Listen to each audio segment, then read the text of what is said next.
আসসালামু আলাইকুম। আজকে আমি দেখাবো চালতার আচারের রেসিপি। এখানে দুটি চালতা নিয়ে নিয়েছি। এগুলো ছোট ছোট করে কেটে নিলাম। কেটে এখন একটা পাতিলে নিয়ে নিব। পাতিলে নিয়ে ঢেলে এবার ধুয়ে নিতে হবে। এবার পানি দিয়ে ভালোভাবে ধুয়ে নিব।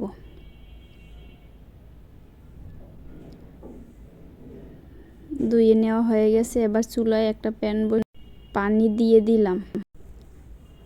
1 চামচ হলুদের গুঁড়া, পরিমাণ মতন লবণ, একটু লাড়া দিয়ে ঢাকনা দিয়ে ঢেকে দিব।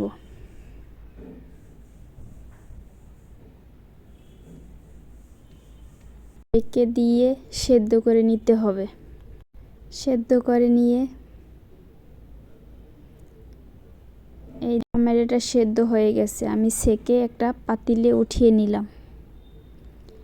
এর পাশে নিয়ে নিলাম সরিষা, পাঁচফোড়ন, শুকনো মরিচ। পাঁচফোড়ন আর শুকনো মরিচটা টেলে নেব। টেলে গুঁড়ো করে নেব।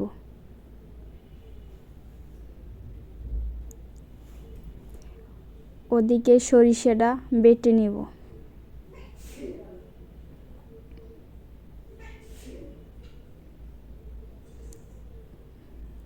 টালা হয়ে গেছে। এবার চুলায় একটা পাতিল বসিয়ে নিলাম। সরিষার তেল, পেঁয়াজ, রসুন, তেজপাতা, এলাচ, দারচিনি দিয়ে দিলাম। কতক্ষণ নেড়ে নিব। নেড়ে নেওয়ার পরে দিয়ে দেব সরিষা বাটা। সরিষাটা কতক্ষণ নেড়ে চেড়ে নিয়ে অনেকক্ষণ ভেজে নিয়ে তারপর দিয়ে দিব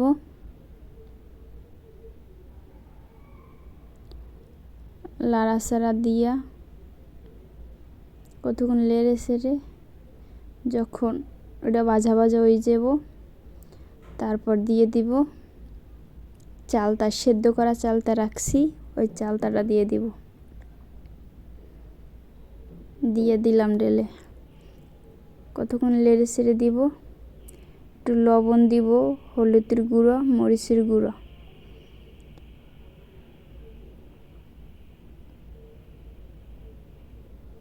লবণ, হলুদের গুঁড়ো 1 চামচ, মরিচের গুঁড়া 2 চামচ, স্বাদ মতন লবণ দিয়ে একটু লাইড়া ঢাকনা দিয়ে ঢেকে দিব।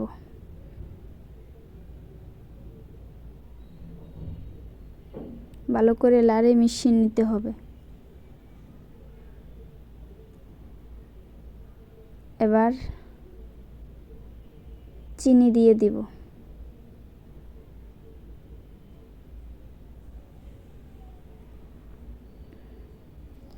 পরিমাণ মতন চিনি দিয়ে ভালো করে লাইড়ে চেড়ে সুন্দর করে ঢাইকে দিতে হবে। উঠিয়ে কতক্ষণ পর পর ঢেকে দিবেন। চিনি আমার কম হয়েছে তাই আমি আবার চিনি দিলাম। আপনারা আপনার আন্দাজ মতন দিবেন। ঠিক আছে। এবার নেড়ে চেড়ে সুন্দর করে করে দিলাম। আবার ঢাইকা দিলাম। ঢেকে কতক্ষণ পর 5 মিনিট পর 5 মিনিট ঢেকে দিলাম। ঢেকে দিয়ে 5 মিনিট পর আবার আসলাম। দেখুন কি সুন্দর কালার হয়েছে।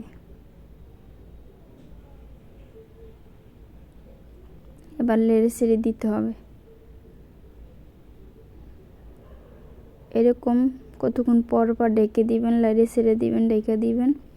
আস্তে আস্তে কালার দাগগুলো হবে। আবার ঢেকে দিলাম।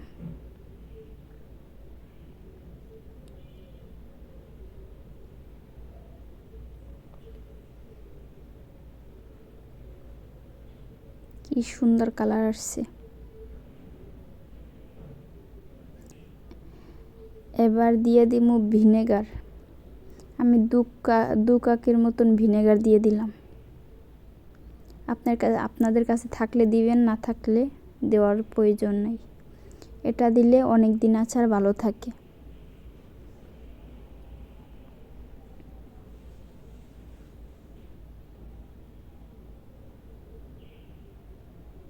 আবার ঢেকে দিলাম। ঢেকে দিয়ে কিছুক্ষণ পর আবার উল্টো করে দিয়ে দিলাম পাঁচফোড়ন, টালামরিচ গুঁড়ো করে রেখেছিলাম, সেটা দিয়ে দিছি। দিয়া কতক্ষণ ঢাইকা দিয়া আবার উল্টো করে আবার লাড়া দিলাম, আবার ঢাইকা দিলাম, আবার উল্টো করে লাড়া দিলাম। এরকম করে কতক্ষণ পর পর জাল দিবেন। ঠিক আছে, দেখুন এখন কি সুন্দর কালার আসছে। আমার তেলটা কম আসছিল, তেল কম হয়েছে, তার জন্য একটু রসালো রসালো দেখা যাচ্ছে না।